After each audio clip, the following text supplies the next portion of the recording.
ഉണ്ടായിരുന്നു.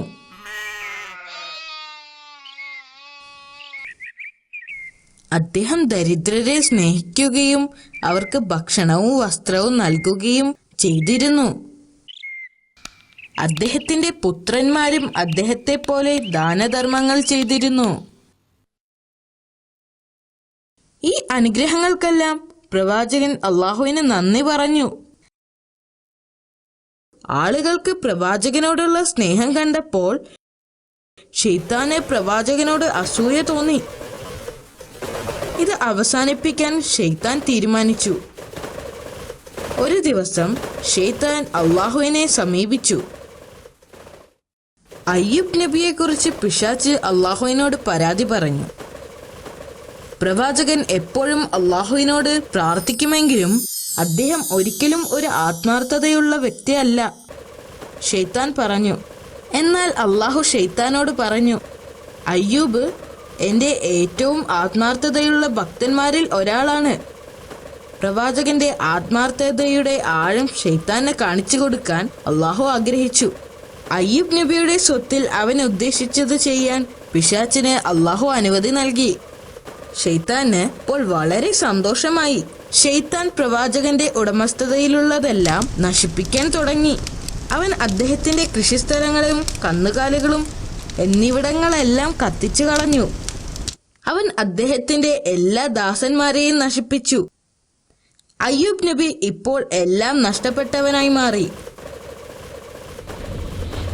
ആ സമയത്ത് ശൈത്താൻ ഒരു വൃദ്ധന്റെ വേഷത്തിൽ പ്രവാചകനെ വഴിപിഴപ്പിക്കാൻ സമീപിച്ചു. താങ്കളുടെ സമ്പത്തെല്ലാം നഷ്ടപ്പെട്ടു. അയാൾ പ്രവാചകനോട് പറഞ്ഞു, ഇതിന് കാരണം ചിലർ പറയുന്നത് താങ്കൾ മറ്റുള്ളവർക്ക് ധാരാളം ദാനധർമ്മങ്ങൾ ചെയ്തത് കൊണ്ടാണെന്നാണ്. മറ്റു ചിലർ പറയുന്നത് താങ്കൾ പ്രാർത്ഥനയ്ക്ക് വേണ്ടി ഒരുപാട് സമയം ചിലവഴിച്ചത് കൊണ്ടാണെന്ന്. താങ്കൾക്കുണ്ടായ നാശത്തെ തടയാൻ അള്ളാഹുവിന് കഴിവുണ്ടായിരുന്നെങ്കിൽ അള്ളാഹു താങ്കളെ രക്ഷിക്കുമായിരുന്നു. ഈ കാണുന്നതെല്ലാം അള്ളാഹുവിന് സ്വന്തമാണ്. ഞാൻ ഈ സ്വത്തുക്കളുടെ ഒരു സംരക്ഷകൻ മാത്രമാണ്. അവൻ ഉദ്ദേശിക്കുന്നവർക്ക് അവൻ നൽകുകയും അവൻ ഉദ്ദേശിച്ചവരിൽ നിന്ന് അവൻ തിരിച്ചെടുക്കുകയും ചെയ്യുന്നു. ഇങ്ങനെ പറഞ്ഞുകൊണ്ട് നബി വീണ്ടും അള്ളാഹുവിനോട് പ്രാർത്ഥിച്ചു. ഇത് കണ്ട് ശൈത്താന് നിരാശ തോന്നി. അതിനാൽ വീണ്ടും അവൻ അള്ളാഹുവിനോട് സംസാരിച്ചു. ഞാൻ അവന്റെ വസ്തുവകകളൊക്കെയും നഷ്ടപ്പെടുത്തി, എന്നാൽ അവൻ ഇപ്പോഴും നിന്നിൽ നന്ദിയുള്ളവനാണ്. അവൻ അള്ളാഹുവിനോട് പറഞ്ഞു, മാതാപിതാക്കളുടെ യഥാർത്ഥ പരീക്ഷണം അവരുടെ മക്കളാണ്. അവരുടെ മക്കൾ നഷ്ടപ്പെടുമ്പോൾ അവൻ നിന്നെ തള്ളി പറയുന്നത് കാണാം. പിശാചിന്റെ ഇഷ്ടം പോലെ ചെയ്യാൻ അള്ളാഹു അധികാരം നൽകി.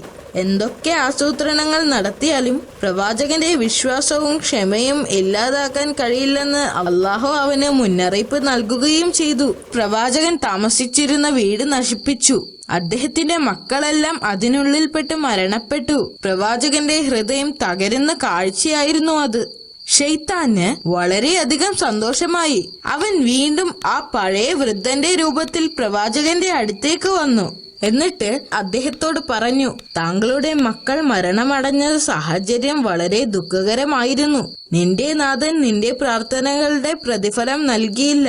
പക്ഷെ പ്രവാചകൻ പറഞ്ഞു, അള്ളാഹു ചിലപ്പോൾ നൽകും, ചിലപ്പോൾ അവൻ തിരിച്ചെടുക്കും. അവൻ ചിലപ്പോൾ സന്തുഷ്ടനാണ്, ചിലപ്പോൾ നമ്മൾ ചെയ്യുന്നതിൽ അവൻ തൃപ്തനല്ല.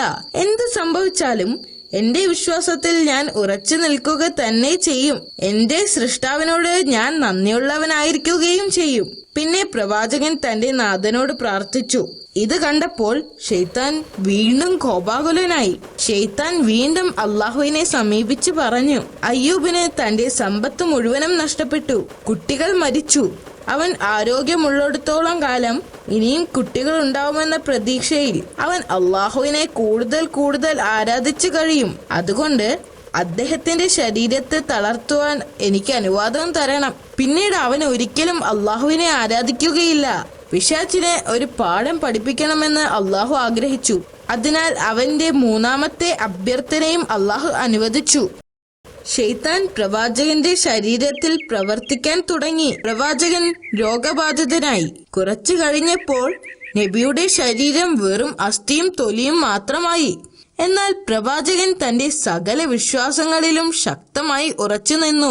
അള്ളാഹുവിന്റെ കാരുണ്യം പ്രതീക്ഷിച്ച് കാത്തിരുന്നു. ഇനി പ്രവാചകനെ സമീപിച്ചിട്ട് കാര്യമില്ലെന്ന് മനസ്സിലായി. പ്രവാചകന്റെ ഭാര്യയെ സമീപിക്കാൻ അവൻ തീരുമാനിച്ചു. അവൻ വീണ്ടും പഴയ വൃദ്ധന്റെ രൂപത്തിൽ അവരുടെ അടുത്തേക്ക് ചെന്നു. അപ്പോൾ ശൈത്താൻ പ്രവാചകന് ആരോഗ്യവും സമ്പത്തും മക്കളും ഉണ്ടായിരുന്ന കാലത്തെക്കുറിച്ച് പ്രവാചകന്റെ ഭാര്യയെ ഓർമ്മിപ്പിച്ചു. അവർ അവരുടെ നല്ല കാലത്തെക്കുറിച്ച് ഓർത്തു. തങ്ങൾക്ക് നഷ്ടപ്പെട്ട മക്കളെയും സമ്പത്തും ഭർത്താവിന്റെ ആരോഗ്യവും ഓർത്തപ്പോൾ അവരുടെ കണ്ണുകൾ നിറഞ്ഞൊഴുകി. ശൈത്താൻ തിരിച്ചു പോയപ്പോൾ അവർ പ്രവാചകന്റെ അടുത്തേക്ക് പോയി. എന്നിട്ട് അദ്ദേഹത്തോട് കരഞ്ഞുകൊണ്ട് പറഞ്ഞു, എത്ര നാൾ അങ്ങ് നാഥനിൽ നിന്നുള്ള ഈ പീഡനം സഹിക്കും? താങ്കൾ എന്തുകൊണ്ടാണ് നമ്മുടെ കഷ്ടപ്പാടുകൾ മാറ്റാൻ അള്ളാഹുവിനോട് ആവശ്യപ്പെടാത്തത്? പ്രവാചകൻ മൃദുവായ ശബ്ദത്തിൽ മറുപടി പറഞ്ഞു, ശൈത്താൻ നിന്നെ മന്ത്രിച്ചു, നിന്നെ നിരാശപ്പെടുത്തിയിരിക്കുന്നു. പറയൂ, എത്ര കാലം ഞാൻ നല്ല ആരോഗ്യവും സമ്പത്തും ആസ്വദിച്ചു? അദ്ദേഹം അവളോട് ചോദിച്ചു. 70 വർഷം, അവർ മറുപടി പറഞ്ഞു. എത്ര കാലമായി ഞാൻ ഇതുപോലെ കഷ്ടപ്പെടാൻ തുടങ്ങിയിട്ട്? അദ്ദേഹം വീണ്ടും ചോദിച്ചു. 7 വർഷങ്ങൾ, അവർ മറുപടി പറഞ്ഞു. അപ്പോൾ അദ്ദേഹം അവളോട് പറഞ്ഞു, ഈ കാര്യത്തിൽ എന്റെ കഷ്ടപ്പാടുകൾ നീക്കാൻ അള്ളാഹുവിനോട് പ്രാർത്ഥിക്കാൻ ഞാൻ ലജ്ജിക്കുന്നു. കാരണം നല്ല ആരോഗ്യത്തോടും ജീവിച്ചിരുന്ന വർഷത്തേക്കാൾ കൂടുതൽ വർഷം ഞാൻ കഷ്ടപ്പെട്ടിട്ടില്ല. അവർ വീണ്ടും വീണ്ടും പ്രവാചകനോട് യാചിച്ചു.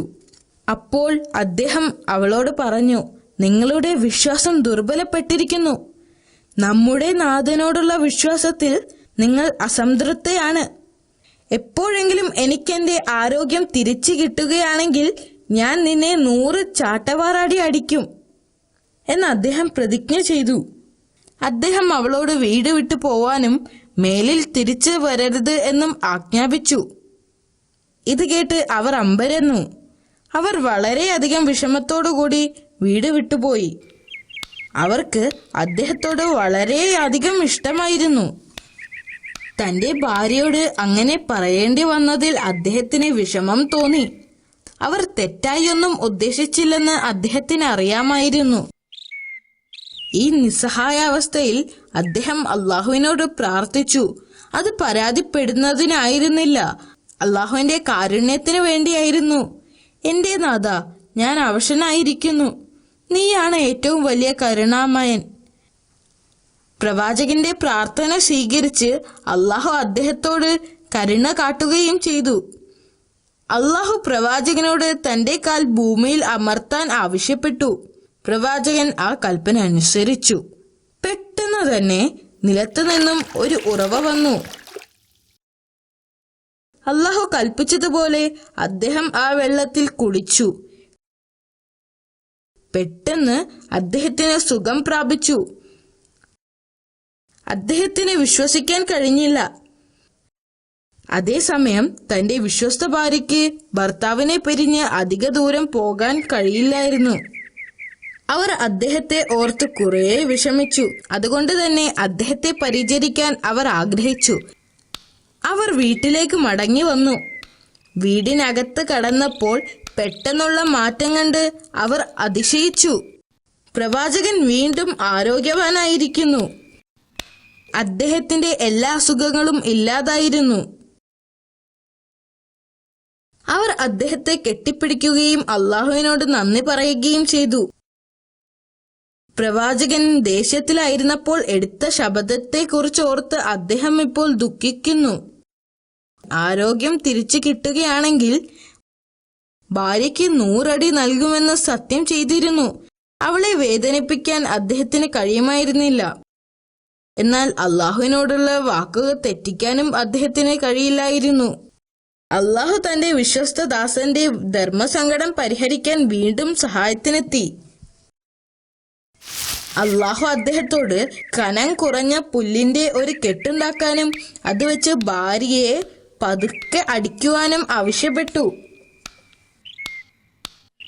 തന്റെ ഭാര്യയ്ക്ക് വേദനിക്കാതെ തന്നെ തന്റെ വാക്ക് പാലിക്കാൻ കഴിഞ്ഞതിൽ അദ്ദേഹം വളരെയധികം സന്തോഷിച്ചു.